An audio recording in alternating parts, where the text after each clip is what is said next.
ప్రకటన గ్రంథం 1వ అధ్యాయం.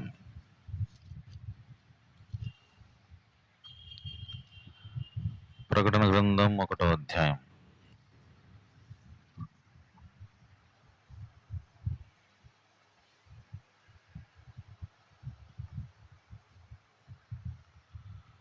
ఈ అధ్యాయము అంతా మార్చి చూద్దాం.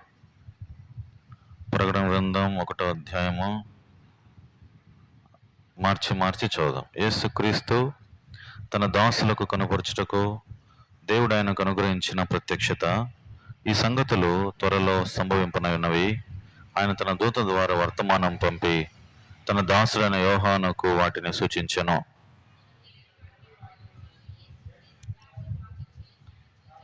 సాక్ష్యం. సమయం సమీపించినది గనుక ఈ ప్రవచన వాక్యములు చదువువాడును వాటిని విని ఇందులో వ్రాయబడిన సంగతులను గైకొన్న వారును ధన్యులు.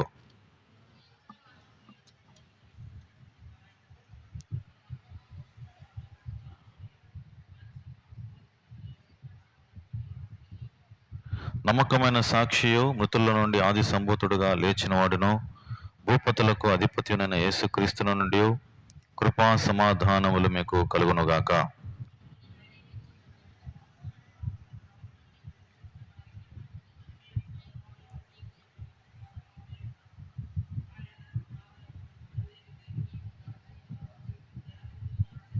ఇదిగో ఆయన మేఘారూఢుడై వచ్చుచున్నాడు. ప్రతి నేత్రము ఆయనను చూచును. ఆయనను పొడిచిన వారును చూచెదరు. భూజనులందరూ ఆయనను చూచి రొమ్ము కొట్టుకొందురు. అవును, ఆమేన్.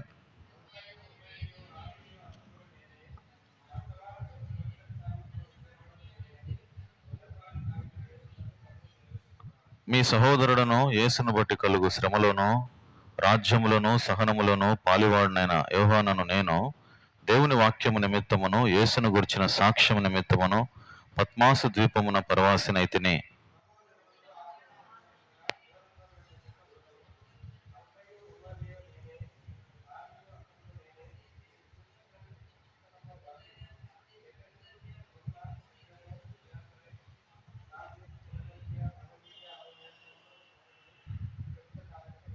ఇది వినగా నాతో మాట్లాడుచున్న స్వరం ఏమిటో అని చూడ తిరిగి తిని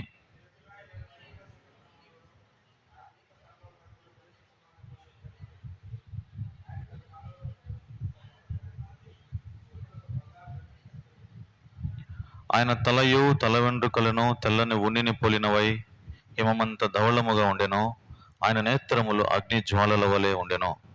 ఆయన పాదములు కొలిమిలో పుటం వేయబడిన మరియు చిన్న అపరంజితో సమానమై ఉండెను. ఆయన కంఠస్వరం విస్తార జల ప్రవాహం ధ్వని వలె ఉండెను. ఆయన తన కుడి చేత 7 నక్షత్రములు పట్టుకుని ఉండెను. ఆయన నోటి నుండి 2 అంచులు గల వాడి అయిన ఖడ్గం ఒకటి బయలు వెడలుచుండెను. ఆయన ముఖము మహా తేజస్సుతో ప్రకాశించుచున్న సూర్యుని వలె ఉండెను. చూడగానే చచ్చిన వాని వలె ఆయన పాదములు ఎదుపడితిని.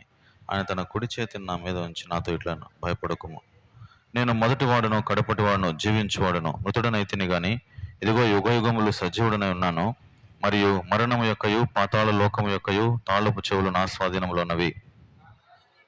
వాటిని ఉన్న వాటిని వీటిని వాటిని అనగా నా కుడి చేతులను చూచిన 7 నక్షత్రములను మర్మమును ఆ 7 సువర్ణ ధూపస్తంభము రాయము. ఆ 7 నక్షత్రం 7 సంఘములకు దూతలు, ఆ 7 దీపస్తం 7 సంఘము. ప్రభు సేవ నిమిత్తం చిన్న ప్రార్థన చేస్తాం.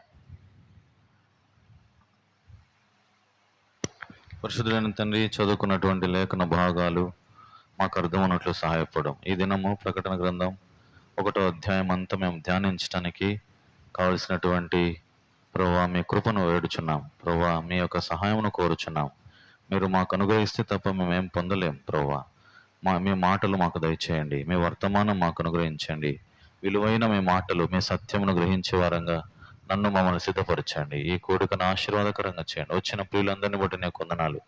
ఈ రోజు మేము ఏం నేర్చుకుని వెళ్ళాలో మాకు మీరు బోధించమని ప్రార్థన చేస్తున్నాం. కనికరించి సహాయం చేయండి. ముందున్న సమయం దీవెనకరంగా చేసి నడిపించి సహాయపడడం అందనూ చెల్లిస్తూ యేసుక్రీస్తు ప్రభువును ప్రార్థించి స్తుతించి అడిగి వేడుకుంటున్నాం తండ్రి, ఆమేన్.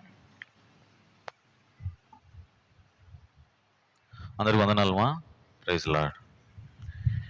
ఈ ప్రకటన గ్రంథము గడిచిన 2 వారాలు మనం ధ్యానం చేస్తూ వచ్చాం. ఈ ప్రకటన గ్రంథంలో 1వ అధ్యాయంలో ఒక ప్రాముఖ్యమైన వచనం ఉంది. క్రమం తప్పకుండా అందరము రావటానికి ప్రయత్నం చేద్దాం. ఈ ప్రకటన గ్రంథ వివరణ, ఈ ప్రకటన గ్రంథము రాబోయే భవిష్యత్తులో, రాబోయేటటువంటి కాలములో ఏమి సంభవింపనై ఉంది, ఏమి జరుగుతుంది అనే విషయాలు ఈ అధ్యాయంలో, ఈ గ్రంథంలో రాయబడుతూ వచ్చినాయి. ఈ ప్రకటన గ్రంథంలో 21 అధ్యాయాలు ఉన్నాయి. ఇందులో శత్రువైన సాతాను యొక్క భవిష్యత్తు ఇందులో రాయబడి ఉంది. సామాన్యంగా విశ్వాసులు ఈ గ్రంథము ఏమి అర్థం కాదని చెప్పి చదవటానికి అంత ఇష్టం చూపించరు. అయితే ఎందుకు ఇష్టం చూపించరంటే, సైతాను యొక్క జీవితము అంతము ఇందులో రాయబడి ఉంది. అది తెలుసుకోవటం వానికి ఇష్టం లేదు.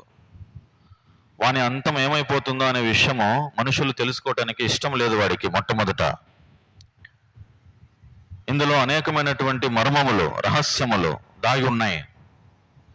ప్రకటనలు కాదు, ప్రకటన. ఇది ఒక ప్రకటన. లోకమంతా, సర్వసృష్టి తెలుసుకోవాల్సినటువంటి ఒక ప్రకటన. ఈ ప్రత్యక్షత యోహానుకు మాత్రమే దేవుడు చూపిస్తూ వచ్చినాడు. ఈ అధ్యాయంలో విలువైనటువంటి ఒక మాట రాయబడుతూ వచ్చింది. ఈ అధ్యాయంలో మచ్చు తునక అని చెప్పొచ్చు. 1 కోటి రూపాయల కంటే విలువైన మాట ఆ మాట మనం చదువుదాం. ఇప్పుడు 18వ వచనం చూడండి. యోహాను రాసిన ప్రకటన గ్రంథం 1వ అధ్యాయం 18వ వచనం. నేను మొదటివాడునో కడపటివాడునో జీవించువాడునో మృతుడనైతిని గాని ఇదిగో యుగయుగములు సజీవుడనై ఉన్నాను, మరియు మరణము యొక్కయు పాతాళ లోకము యొక్కయు తాళపు చెవులు నా స్వాధీనములో ఉన్నవి. చదువుకున్నటువంటి లేఖన భాగం ప్రభు మన కొరకై ఆశీర్వదించునుగాక. ఈ 1వ అధ్యాయంలో గడిచిన 2 వారాలు మనము కొన్ని సంగతులు చూస్తూ వచ్చాం. ఏం నేర్చుకున్నాము అని అంటే, దేవుడు ఎలాంటి వారికి కనబడతాడు, ఆయన ప్రత్యక్షత ఎవరు చూస్తారు, ఆయన కనపడేటటువంటి వ్యక్తులు ఎవరు, ఎలాంటి వ్యక్తులుగా ఆయన కనబడతాడు అనే విషయాలు మనము చూస్తూ వచ్చాం. అయితే ఇంకొకటి కూడా చూసాం. రాబోయే భవిష్యత్తులో దేవునికి ఉన్నటువంటి ప్రణాళిక, మానవుని మీద దేవునికి ఉన్నటువంటి ప్రణాళిక ఏముంది అనే విషయం కూడా మనము చూస్తూ వచ్చాం. అంతేకాకుండా ఈరోజు ధ్యానం చేసే అంశము 4వ వచనం నుంచి చివరి వచనం వరకు మనము ధ్యానం చేద్దాం. ఇది ఒక రోజులో పూర్తి చేసేటటువంటి అంశము కాదు. అయినప్పటికీ కూడా మనకున్న ఒక 30 నిమిషాల టైంలో 8 గంటలకు కరెక్ట్గా ముగించేస్తాం. ఇప్పుడు ఇక్కడ రాయబడినటువంటి విషయాలు 4వ వచనం నుంచి 20వ వచనం వరకు ఒక ప్రాముఖ్యమైన కొన్ని విషయాలు రాయబడుతూ వచ్చినాయి. ఇక్కడ రాయబడినటువంటి మాటలు ఏంటంటే, చూడండి, ఆయనకు కొన్ని బిరుదులు ఇవ్వబడినాయి. యేసుక్రీస్తు ప్రభు వారికి బిరుదు అంటే ఏంటి? బిరుదు అంటే బిరుదులు అంటే ఏంటివి? ఏంటివండి బిరుదులు అంటే?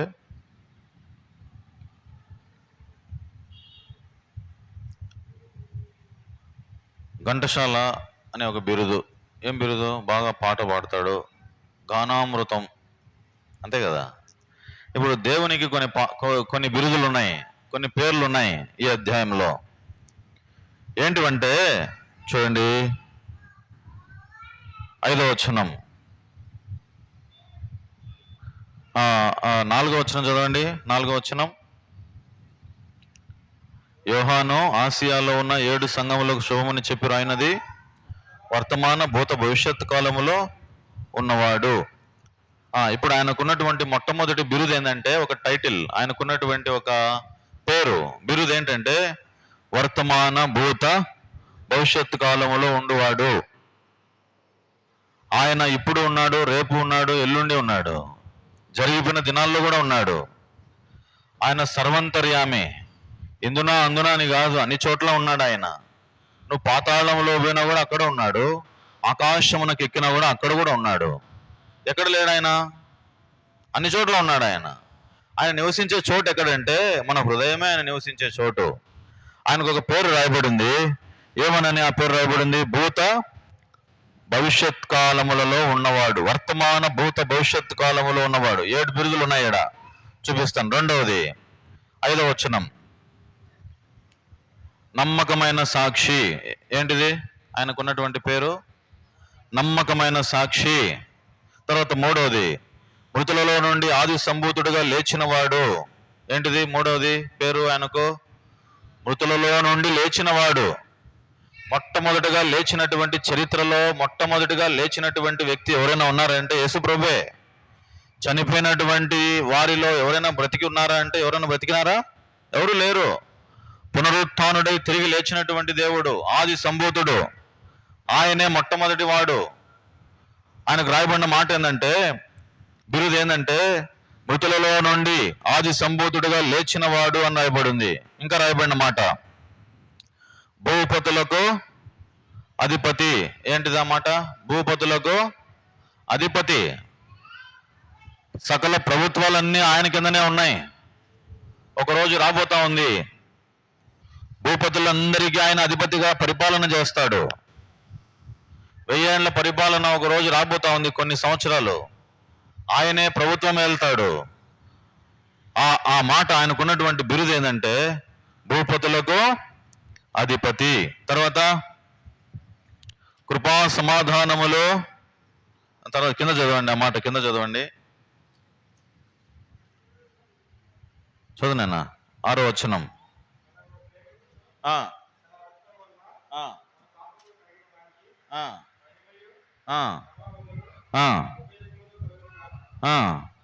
ఆమేన్. ఇప్పుడు ఇక్కడ రెండు బిరుదులు ఉన్నాయి. ఆయన మనలను ప్రేమించుచు, మనలను ప్రేమించిన వాడు. ఏమంట? ఆయన మనలను ప్రేమించినవాడు. ఇంకా ఏమంటే ఆయన తన రక్తము వలన మన పాపముల నుండి మనలను విడిపించినవాడు. మన పాపముల నుండి విడిపించినాడు ఆయన. పాపం అనే కట్ల చేత బంధించబడి ఉన్నాం, మనలను విడిపించినాడు. ఇంకా రాయబడిన మాట ఏంటంటే అదే 6వ వచనంలో, మనలను దేవునికి ఒక రాజ్యముగాను యాజకులను గాను చేశాడు అని రాయబడింది. ఏం చేసినాడంట? రాజ్యముగాను యాజకులను గాను చేశాను అని రాయబడింది. తర్వాత ఆయనకు ఇంకొక పేరు కూడా ఉంది. ఏమనంటే ఆమేన్ అనే పేరు కూడా ఉంది ఆయనకు. ఏం పేరు ఆయనకు? ఆమేన్ అంటే యేసుప్రభు అనే అర్థం. ఆమేన్ అనే పేరు గలవాడు ఆయన. అవునుగాక, నువ్వు చెప్పినది నెరవేరునుగాక ఆయనకున్నటువంటి పేరు. ఆయన చెప్పే ఏ మాట కూడా వ్యర్థం కాదు. ఆయన మాటలు అవునంటే అవును, కాదంటే కాదని ఉంటాయి. ఆయన నీతిని ప్రేమించేవాడు, భక్తిహీనతను ద్వేషించేవాడు. ఇప్పుడు 7 బిరుదులు చూసినాం. ఆయన భూపతులకు అధిపతి. ఒకరోజు ఆయన 1000 ఏళ్ల పరిపాలన చేయబోతున్నాడు. అది కూడా రాయబడింది ఈ గ్రంథంలో. అది భవిష్యత్తులో జరగబోతా ఉంది. ఆ మాటలు ఎక్కడున్నాయి అని మీరు అడిగితే ఫిలిప్పీ పత్రికలో 2వ అధ్యాయము, ఫిలిప్పీ పత్రిక 2వ అధ్యాయము 9, 10, 11 వచనాలు చదవండి ఎవరన్నా. ఫిలిప్పీ పత్రిక 2వ అధ్యాయము 9, 10, 11 వచనాలు.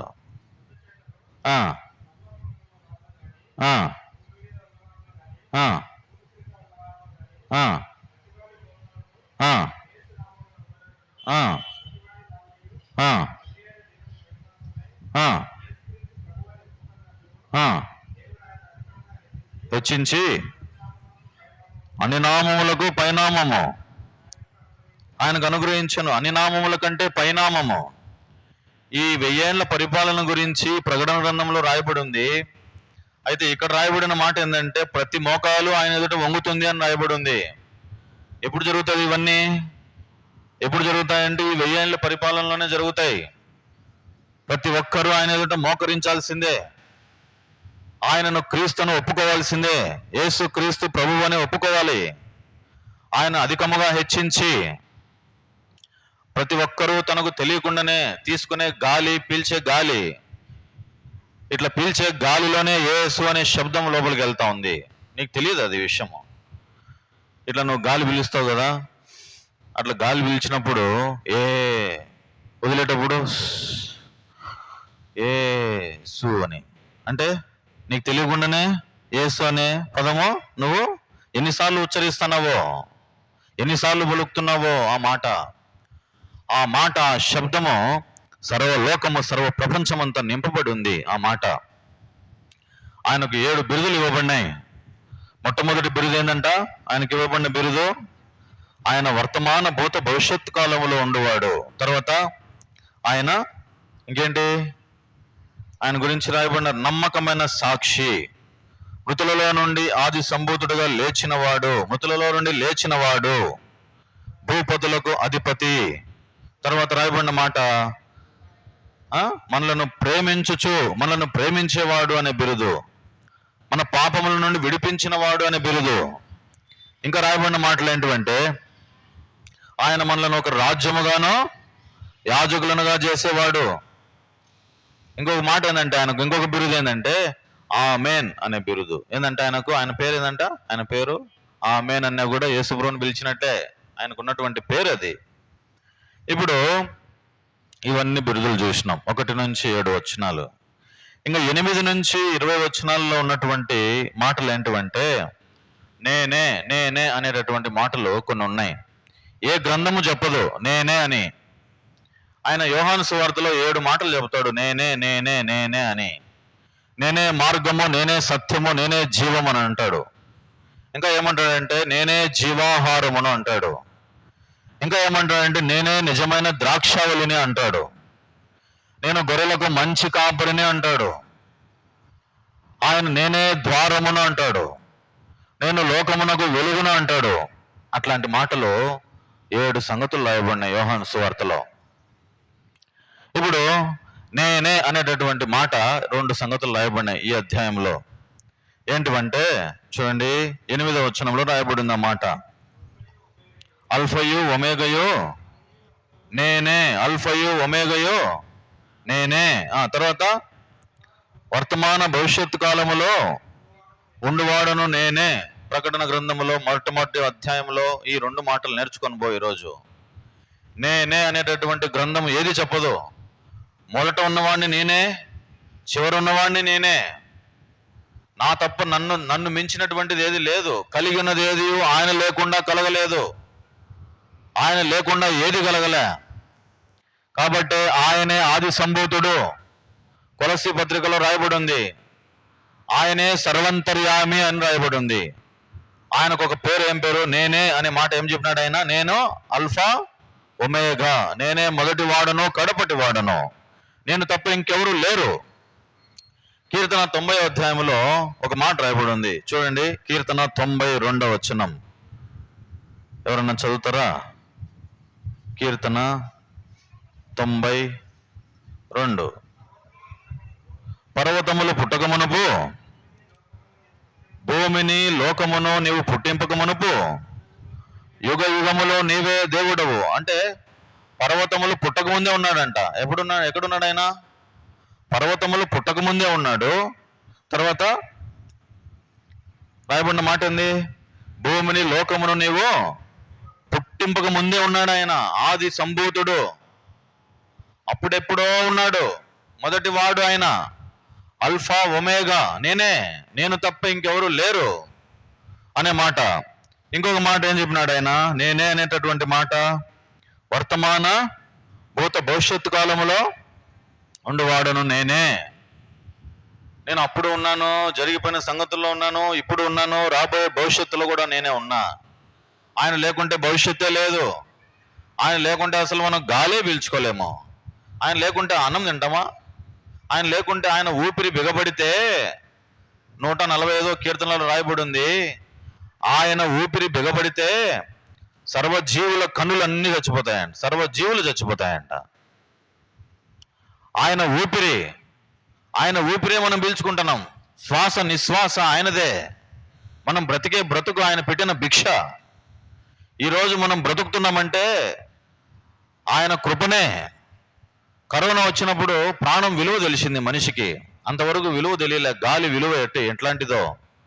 ఆ గాలి పీల్చుకోవడానికి ఆక్సిజన్ సిలిండర్లు పెట్టినారు. ఒకసారి పీల్చుకుంటే దానికి కూడా డబ్బులు కట్టడం. ఎప్పుడు డబ్బులు కట్టలే, గాలి పీల్చుకునే దానికి ఇప్పుడు డబ్బులు కట్టినారా? ఎప్పుడు లే. అట్లాంటిది ఎప్పుడు కట్టినారు? కరోనా టైంలో కట్టినారు. ఇట్లాంటివన్నీ ఫ్రీగా ఇచ్చినాడు దేవుడు మనకు. ఒకసారి దేవుడు ఆయన గాలి బిగబడితే మనం బ్రతుకుతామా? సర్వలోకము చచ్చిపోతుంది. కాబట్టి ఆయన కృపగలవాడు, దయగలవాడు, ప్రేమగలవాడు, ప్రేమగల రక్షకుడు. అల్ఫాయు ఒమేగయు నేనే, ఆది అంతము నేనే, వర్తమాన భూత భవిష్యత్ కాలంలో ఉండే వాడిని కూడా నేనే, నేను తప్ప ఇంకెవరు లేరు అని అన్నాడు. జరగబోయే సంగతులన్నీ యోహానుకు దేవుడు ముందుగానే బయలుపరుస్తూ వచ్చినాడు. ఆయన ఒక ద్వీపములో పద్మాసు అనే ద్వీపములో ఉన్నప్పుడు ఈ యోహానుకు దేవుడు జరగబోయే సంగతులన్నీ బయలుపరిచినాడు.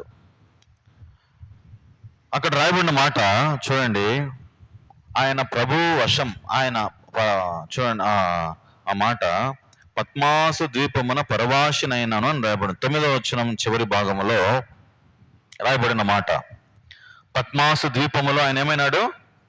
పరవాసినయ్యాను అని రాయబడింది.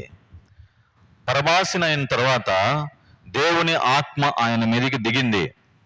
దేవుని ఆత్మ ఆయన మీదికి దిగినప్పుడు ఆయన ఆత్మవశుడైపోయినాడు. ఆయన శరీర నేత్రములతో చూడడంలే, ఆయనలో ఏముందంటే దేవుని ఆత్మ ఉంది. ఆ ఆత్మవశుడై ఆయన పలికేటటువంటి ఏంటిదంటే చూడండి, ఏం చెప్తున్నాడు అక్కడ 11వ వచనంలో? ఆత్మ చెబుతుంది మాట, నీవు చూచుచున్నది పుస్తకములో రాసి ఎఫెసు, స్ముర్న, పెరుగము, తుయతైర, సార్దీస్, ఫిలదెల్ఫియా, లవదొకియా అనే 7 సంఘములకు నేను చెప్పేవన్నీ రాయాలి.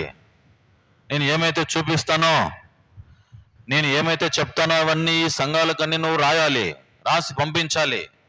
ఏమని పంపించాలి? ఆ స్వరం విన్నాడు, ఒక స్వరం విన్నాడు, దేవుడు మాట్లాడుతున్నాడు. ఆ స్వరం ఏందో అని చెప్పి వెనక్కి తిరిగి చూసినాడు. తిరిగి చూసిన తర్వాత అక్కడ దేవుడు ప్రత్యక్షమైనాడు. ఎలాంటి వారికి ప్రత్యక్షమవుతాడని మనం గడిచిన 2 వారాల క్రితం చూసినాం. ఎలాంటి వారికి దేవుడు కనపడతాడు అనే విషయాలు. ఇప్పుడు అవన్నీ మనం చూడం. కానీ ఈ 13వ వచనములో 13వ వచనం నుంచి ఈ 17వ వచనం వరకు 16వ వచనం వరకు ఆయన ఎలా ఉంటాడు అనే విషయాలు రాయబడుతూ వచ్చినాయి. ఒక వ్యక్తిని చూడగానే ఏదో పలానా వ్యక్తి ప్రసాద్ అంట, ఆ ప్రసాద్ పొట్టిగా ఉంటాడు, బట్టతలు ఉంటుంది అని అంటే మనం ఈజీగా గుర్తుపడతాం. ఓ పలానా వ్యక్తి నల్లగా ఉంటాడు, ఆయన పేరు పెంచలయ్య అని అంటే పలానా వ్యక్తి అని చెప్పి గుర్తుపడతాం. అంతే కదా? అంటే ఇప్పుడు యేసు ప్రభువు కూడా కొన్ని పోలికలు ఉన్నాయి. ఆయన ఎలా ఉంటాడు, ఆయన కళ్ళు ఎలా ఉంటాయి, ఆయన ముక్కు ఎలా ఉంటుంది, ఆయన నోరు ఎలా ఉంటుంది, ఆయన ఎంటుకలు ఎలా ఉంటాయి, ఆయన బట్టలు ఎలా ఉంటాయి అని అనే విషయాలు ఈ అధ్యాయంలో రాయబడుతూ వచ్చినాయి. ఈ అధ్యాయం లేకుండా ఉంటే యేసు ప్రభు ఎలా ఉంటాడనే విషయాలు మనకు తెలియవు. ఆయన ఎలా ఉంటాడంటే ఈ యోహానుకు ప్రత్యక్షమైనటువంటి ఆ ప్రత్యక్షత, యేసు ప్రభువు ఆ యోహానుకు ప్రత్యక్షమైనప్పుడు ఆయన కనబడినటువంటి తీరు ఎట్లా ఉందంటే అక్కడ రాయబడిన మాట 13వ వచనంలో రాయబడి ఉంది. చూడండి, తిరుగుగా 7 సువర్ణ దీపస్తంభములను, ఆ దీపస్తంభముల మధ్యను మనుష్య కుమారుని పోలిన ఒకరిని చూచాడు. ఏం చూచాడు? ఆయన తన పాదముల మట్టుకు దిగుచున్న వస్త్రము ధరించుకొని రొమ్మునకు బంగారు దట్టు కట్టుకొని ఉండెను. ఆయన వస్త్రములు తెల్లని వస్త్రములు, పాదముల మట్టుకు దిగుచున్నటువంటి వస్త్రములు ఉన్నాయి, తెల్లని వస్త్రములు. ఆయన ఎట్లా కనపడతాడంటే తెల్లని వస్త్రములతో కనపడతాడు. ఆయన యందు ఏ మచ్చ లేదు, ఏ డాగు లేదు. ఆయనకున్నటువంటి తెలుపు ఏ చాకులోడు కూడా ఉతకలేడు. అంత తెలుపు, అంత పవిత్రుడు. ఆయన గురించి రాయబడిన మాట, పవిత్రుడు, నిర్దోషి, నిష్కల్మషుడు, పాపులలో చేరక ప్రత్యేకముగా ఉన్నవాడు. ఆయనలో ఏ చంచలత్వము కానీ గమనాగమనం వల్ల కలుగు ఛాయనగా ఏ మచ్చ కూడా లేదంట, ఏ డాగు లేదంట. అంత స్వచ్ఛమైనటువంటి దేవుడు ఆయన, పవిత్రుడు ఆయన. తర్వాత రాయబడింది, ఆయన ధరించుకున్నది, ఆయన ఏం ధరించుకున్నాడు? రొమ్ముకు బంగారు దట్టి ధరించుకొని ఉన్నాడు. బంగారు దట్టి, బంగారు శ్రేష్టమైన పదార్థం. ఈ శ్రేష్టమైన పదార్థాన్ని రొమ్మును ధరించుకొని ఉన్నాడు. తర్వాత ఎట్లా కనబడుతుందంటే ఆయన తలను గురించి రాయబడి ఉంది. ఆయన తల ఎట్లా ఉందంట? 14వ వచనం, ఆయన తలయు తల వెంట్రుకలను తెల్లని ఉన్నిని పోలినవై హిమమంత ధవళముగా ఉండెను. తెల్లగా ఉన్నాడు ఆయన. ఆయనలో ఏమాత్రము కళంకము లేదు. ఆయనలో పరలోకములో నీవు నేను ప్రవేశించినప్పుడు ఆయన ఎలా ఉన్నాడో నీవు నేను అలా ఉండాలి. Come on my son. ఒకవేళ నీలో ఏదైనా తప్పు కనబడితే మచ్చ కనబడుతుంది. అరే వీడు దొంగ అనే మచ్చ. ఈ భూమి మీద అరే వీడు తాగుడు పోతూ అనే మచ్చ కనబడింది అనుకో, అక్కడ పోతే అదే మచ్చతో నువ్వు పోయినావు అనుకో, చచ్చిపోయిన తర్వాత అదే మచ్చ నీకు అక్కడికి పోతుంది. తాగుడు పోతాడు వచ్చినాడని, అరే దొంగోడు వచ్చినాడని ఈ మచ్చ కనపడకూడదు నీలో. ఈ భూమి మీద నువ్వు శ్రేష్టమైనటువంటి జీవితం, పరిశుద్ధమైన జీవితం, పవిత్రమైన జీవితం, ఆయన ఎలా ఉన్నాడో ఆ పోలికలో నువ్వు కనపడాలా. హిమము అంటే ఏంటి తెలిసిన? మంచు. మంచు ఎంత తెల్లగా ఉంటుంది? నేను చూసిన, నాకు ఒక కోరిక చూడాలి. ఎట్టైనా సరే ఇండియాలో ఎట్టైనా ఆడిపోతామో, ఈ జమ్మూ కాశ్మీర్లో ఈ మంచు పడుతూ ఉంటుంది అని చెప్పి అనుకున్నా. నేను చిన్నప్పుడు అనుకుంటాను, ఆ మంచు చూద్దాం అనుకుంటే దేవుడు నన్ను అమెరికాకు తీసుకుపోయినాడు. ఆ అమెరికాలో మంచు పడేటప్పుడే ఆ మంచు గుట్టలు గుట్టలు మంచు నేను చూసిన. ఆ మంచు తెల్లని మంచు, ఆ మంచు సన్నని నువ్వు పువ్వు పడినట్టు పడుతూ ఉంటది. అది నాకు దేవుడు చూపించినాడు. ఆశగున్న ప్రాణాన్ని తృప్తిపరుస్తాడు. ఎట్లా ఉంటుందో ఆ హిమము కంటే తెల్లగా ఉంటాడు. ఆయన నైజం అట్లాంటిది. ఆయన పవిత్రుడు.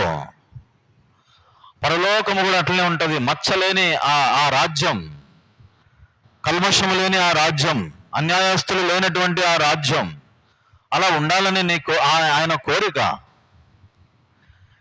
ఇంకా ఎట్లున్నాడంటే ఆయన తల తెల్లగా ఉంది, వెంట్రుకలు హిమము వలె తెల్లని ఉనిని పోలినవై హిమమంత ధవళముగా ఉండెను.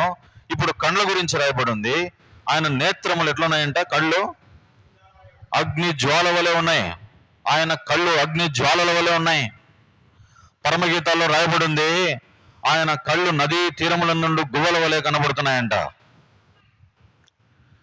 ఆయన గువ్వల కళ్ళు ఎట్లా ఉంటాయంటే, గువ్వల కళ్ళు నీళ్లు నిండుగా ఉంటాయి. ఆయన కళ్ళు ఆ దయా రసము పోయబడేటటువంటి ఆ కళ్ళు చూస్తే ఇంకా చూద్దాం, ఆ బంగారు దేవుణ్ణి చూద్దాం, ఇంకా చూద్దాం అనిపించే కళ్ళు. ఆ కళ్ళు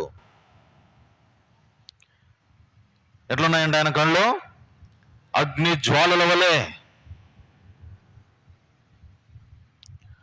కొదమ సింహం, యూదా గోత్రపు కొదమ సింహం అని రాయబడి ఉంది ఆయన గురించి. ఒకసారి భూమి మీదకి వచ్చేసినాడు ఆయన. ఎట్లా వచ్చినాడంటే అప్పుడు సాత్వికుడై వచ్చినాడు భూమి మీద. గొర్రె పిల్ల వలె సాత్వికుడై భూమి మీదకి వచ్చినాడు. లోక పాపములను మోసుకొని పోయిన దేవుని గొర్రె పిల్లగా ఈ లోకానికి వచ్చినాడు. ఇప్పుడు అక్కడ ఎట్లా ఉన్నాడంటే ఆయన కొదమ సింహం లాగా ఉన్నాడు. ఎట్లున్నాడు ఆయన? కొదమ సింహం. సింహాన్ని చూసినారా? దగ్గర పోయి చూసినారా సింహాన్ని? అట్లా ఉన్నాడు ఆయన, కొదమ సింహం, యూదా గోత్రపు సింహం అని రాయబడింది. ఆయన కళ్ళు అట్లా కనబడుతున్నాయి. ఇంకా ఆయన పాదములు ఎట్లా కనబడుతున్నాయి అంటే చూడండి, ఆయన పాదములు కొలిమిలో పుటము వేయబడి మెరయుచున్న అపరంజితో సమానమైనట్టుండెను. ఆయన పాదములు పుటం వేయబడిన అపరంజితో సమానం, బంగారు పాదములు. నేను అనుకుంటా,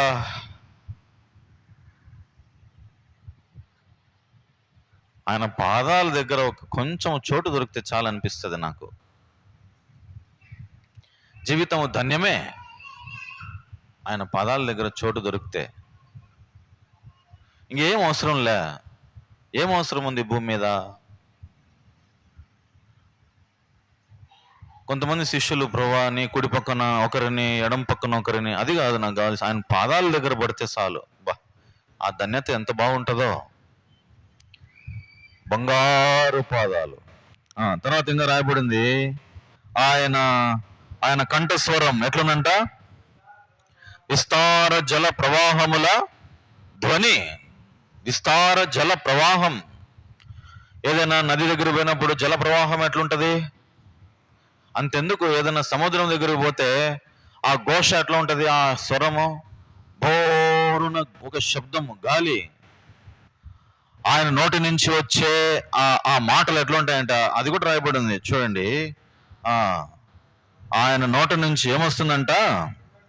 16వ వచనం చూద్దాం అందరం. ఆయన తన కుడి చేత 7 నక్షత్రములు పట్టుకొని ఉండెను.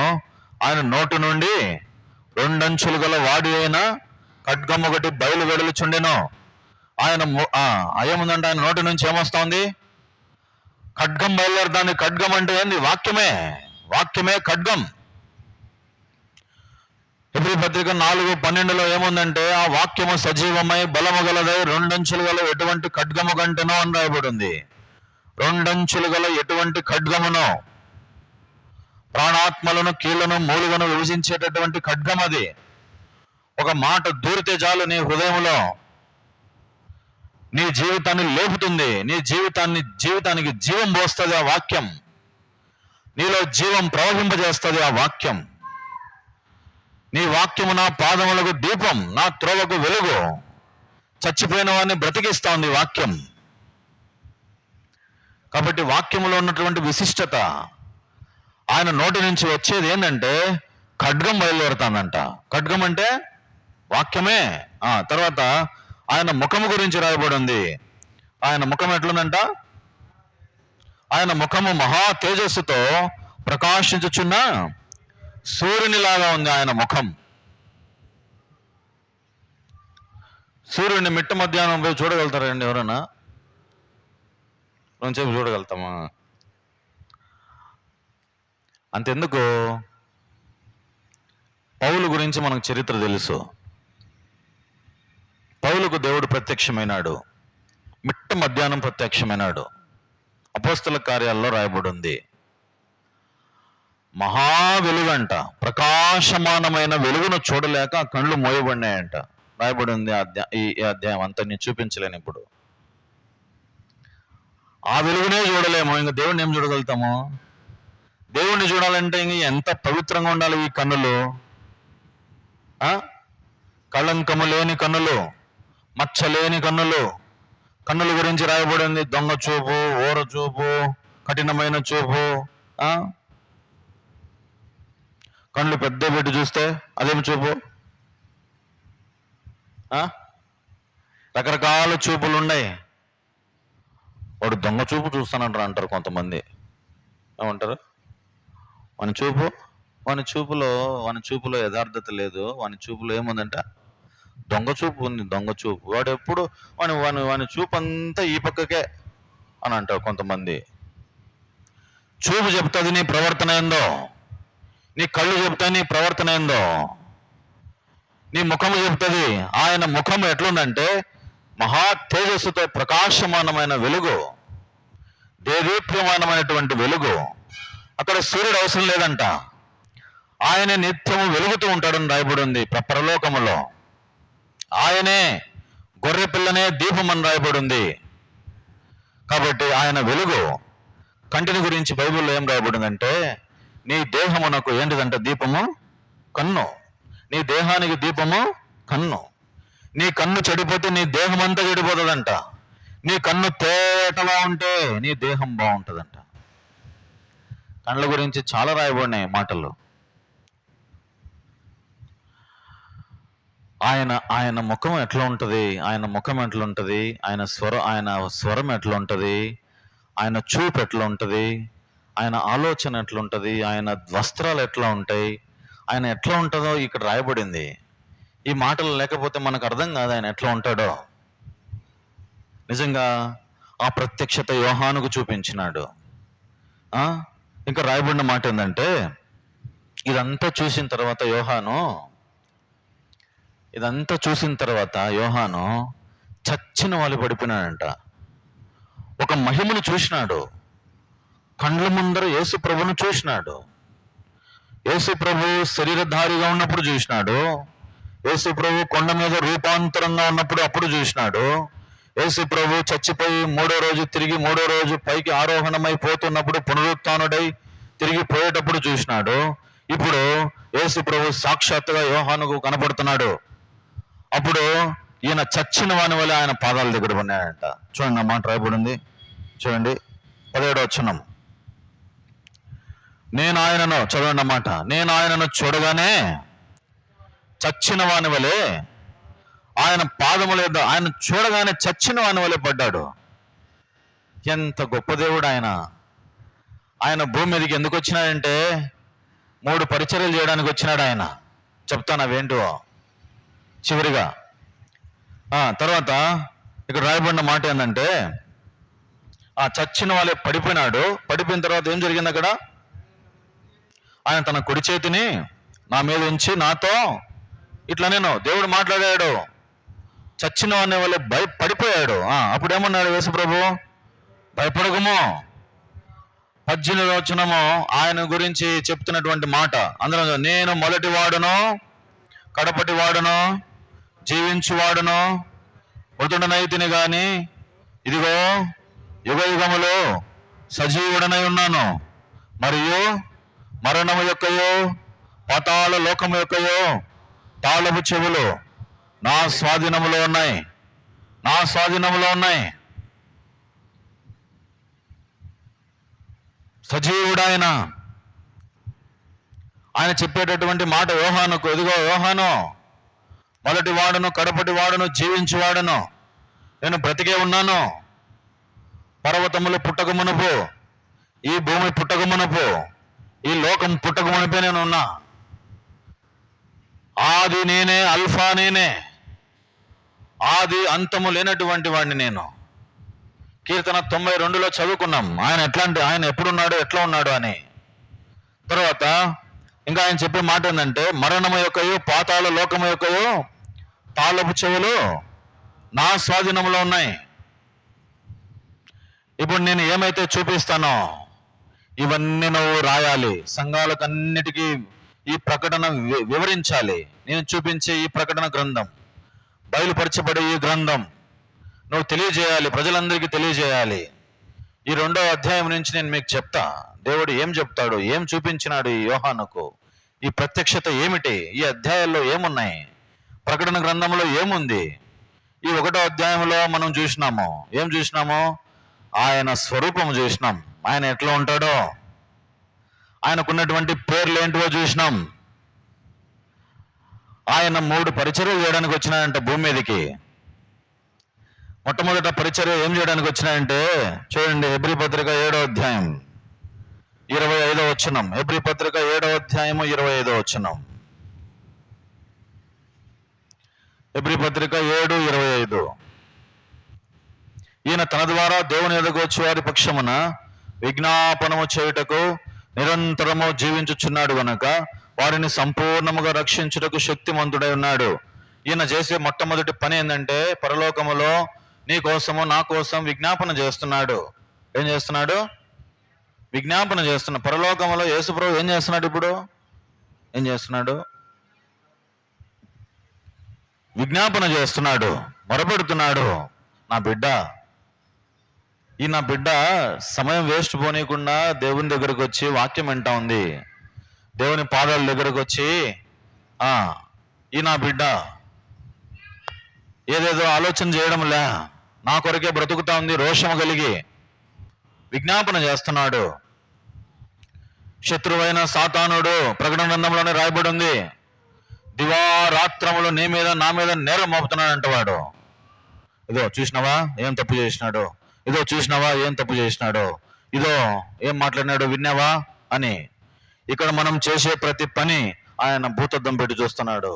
ఆయన కనపడకుండా ఏమీ లేదు. మనమందరము ఆయన కంట్రోల్లో ఉన్నాం, ఆయన ఆధ్వర్యంలో ఉన్నాం. ఆయన నిఘా పెట్టి చూస్తున్నాడు మనలను. మనం తప్పించుకోలేం. ఆయన మన విషయమై నీతిమంతుడు గనుక, దయగలవాడు గనుక విజ్ఞాపన చేస్తున్నాడు. కృపాకాలం ఇది. ఒకవేళ నువ్వు పాపములో ఉన్నావేమో, విడిచిపెట్టేసేయ్. ఈ వాక్యం వింటున్నావేమో, ఇంకా నువ్వు పాపములో జీవిస్తున్నావేమో, వద్దు, లే, దేవుని కొరకు బ్రతుకు. ఈ రోజు నుంచి నీ కొరకు, నా కొరకు పాపములో పాపములో నుండి విడిపించినాడు. ఆయన తన రక్తము నుండి విడిపించినాడు. వెండి క్షయ వస్తువులు బంగారం మనల్ని విడిపించలేదు, కానీ యేసు ప్రభు రక్తమే మనల్ని విడిపించింది. ఇంకా రెండవ పరిచర్య ఏం చేస్తున్నాడంటే ఆయన చేసే పరిచర్య 1 యోహాను పత్రిక 1వ అధ్యాయం 9వ వచనం. ఆయన త్వరగా చెప్పేస్తాను చూడండి. ఆయన శుద్ధి చేయడానికి ఏం చేస్తున్నాడంటే పరిశుభ్రపరుస్తున్నాడు నిన్ను నన్ను. ఎట్లా పరిశుభ్రపరుస్తున్నాడు? యేసు రక్తం ప్రతి పాపమును కడిగి పవిత్రపరచును. ఏం చేస్తున్నాడు? ఆయన నిన్ను నన్ను శుభ్రం చేస్తున్నాడు. మనం ఒక రోజు వేసుకున్న బట్టలు మాసిపోతాయి. రెండో రోజు ఏం చేయాలి? మనం వాటిని కడుక్కోవాలా, శుభ్రం చేసుకోవాలా, ఐరన్ చేసుకోవాలా. లేకపోతే ఒకటే రోజు వేసుకున్న బట్టలు ఎన్నో రోజులు వేసుకుంటాం? నెలల తరబడి, సంవత్సరాల తరబడి వేసుకుంటామా? కుదరదు. మనల్ని శుభ్రం చేస్తున్నాడు ఆయన. ఎట్లా శుభ్రం చేస్తున్నాడు? యేసు రక్తము ప్రతి పాపమును కడిగి పవిత్రపరచును. తర్వాత ఆయన మూడవ పరిచర్య ఏం చేస్తున్నాడంటే పరీక్షిస్తున్నాడు. మనల్ని ఏం చేస్తున్నాడంటే పరీక్షిస్తున్నాడు. ఆయన మన కొరకు విజ్ఞాపన చేస్తున్నాడు. ఆయన మన విషయమై శుద్ధి చేస్తున్నాడు. ఆయన మన విషయమై పరీక్ష చేస్తున్నాడు. రక్షించబడిన వారు సంరక్షించబడాలని, రక్షించబడిన వారిని పోగొట్టుకోకూడదని సంరక్షిస్తున్నాడు, కాపాడుతున్నాడు. ఇది ఆయన పని. పరీక్షలో నెగ్గాల. మనం ఏదో శోధన వచ్చింది కదా అని చెప్పి మనం వెనకబడిపోకూడదు.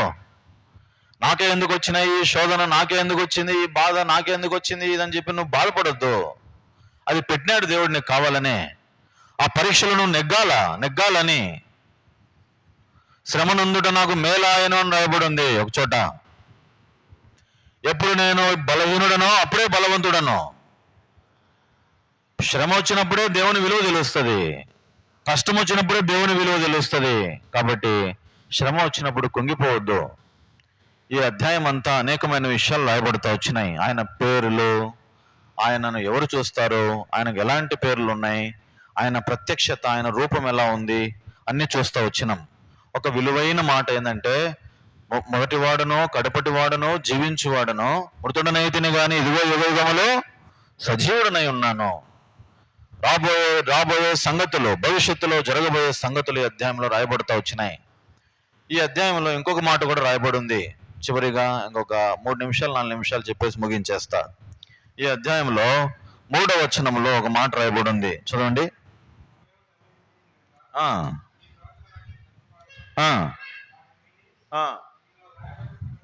ఇందులో రాయబడిన సంగతులు గైకొన్న వారు ధన్యులు. ఎలాంటి వారు ధన్యులు, ఎవరు ధన్యులు అనే విషయాలు కూడా ఈ అధ్యాయంలో రాయబడుతూ వచ్చినాయి. ఎలాంటి వారు ధన్యులు? చదువువారు. ఈ ప్రవచన వాక్యములు చదువువారు, వాటిని విని ఇందులో రాయబడిన సంగతులు చదువువారు, గైకొనువారు ధన్యులు. దేవుడు గద్దించు మనుష్యుడు ధన్యుడు. నాతో చెప్పండి, దేవుడు గద్దించు ఎవరు ధన్యులు అని చెప్తున్నా. ఎలాంటి వారు ధన్యులు అంటే నాతో చెప్పండి, నేను చెప్తా కొన్ని మాటలు.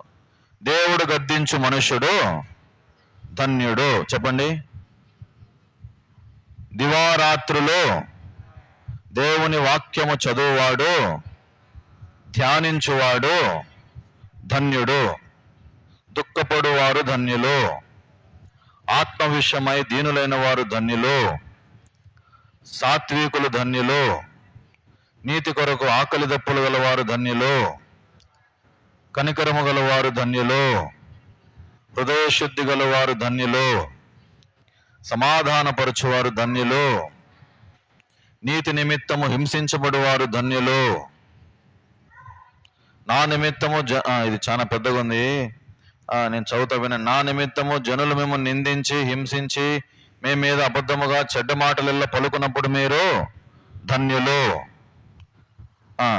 తన అతిక్రమములకు పరిహారము నొందిన వారు ఏంటి చెప్పండి. తన అతిక్రమములకు పరిహారము నొందిన వాడు ధన్యుడు. యెహోవాను ఆశ్రయించు నరుడు ధన్యుడు.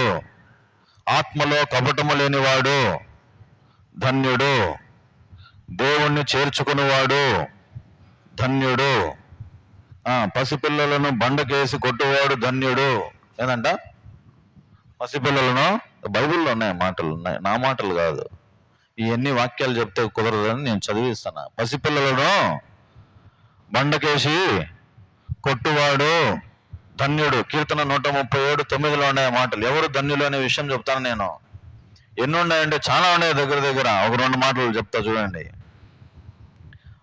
తర్వాత యెహోవా మీద ఆశ పెట్టుకున్నవాడు ధన్యుడు. చెప్పండి. జ్ఞానం పొందినవాడు ధన్యుడు. నిత్యము భయము కలిగి ప్రవర్తించేవాడు ధన్యుడు. చేతిని బిగబట్టువాడు ధన్యుడు. నమ్మకున్నవాడు ధన్యుడు.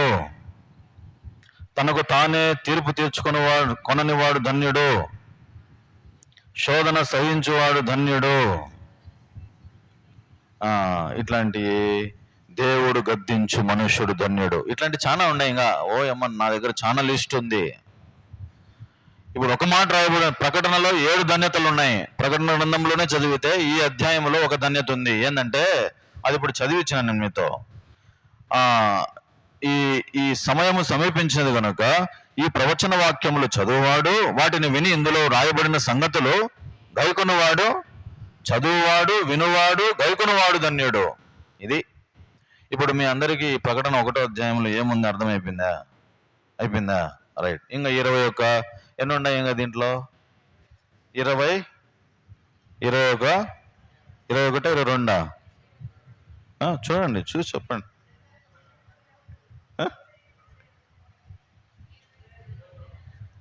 22 అధ్యాయాలు ఉన్నాయి. ఇప్పుడు ఒక అధ్యాయం నేర్చుకునే లేదు ఈరోజు. బైబిల్ స్టడీ అంటే ఆయన త్వరగా చెప్పేసిన ఒక మాట ధ్యానం చేయాలంటే చాలా టైం పడుతుంది. వచ్చే వారం 2వ అధ్యాయం చూద్దాం. అట్లా ఈ అధ్యాయాలన్నీ మనం నేర్చుకుందాం. క్రమం తప్పకుండా రండి. దేవుని వాక్యం పోగొట్టుకోకూడదు. ఇందులో రహస్యాలు ఉన్నాయి. ఏమున్నాయి? ప్రకటన గ్రంథంలో బయలుపరచబడినటువంటి గ్రంథం. ఇందులో అనేకమైన విషయాలు, మర్మాలు ఉన్నాయి. కాబట్టి తప్పకుండా మీరు దేవుని వాక్యం వచ్చి వినాలనేది మా ఆశ. దేవుడి వాక్యం దీవించును గాక. ప్రార్థన చేస్తాం.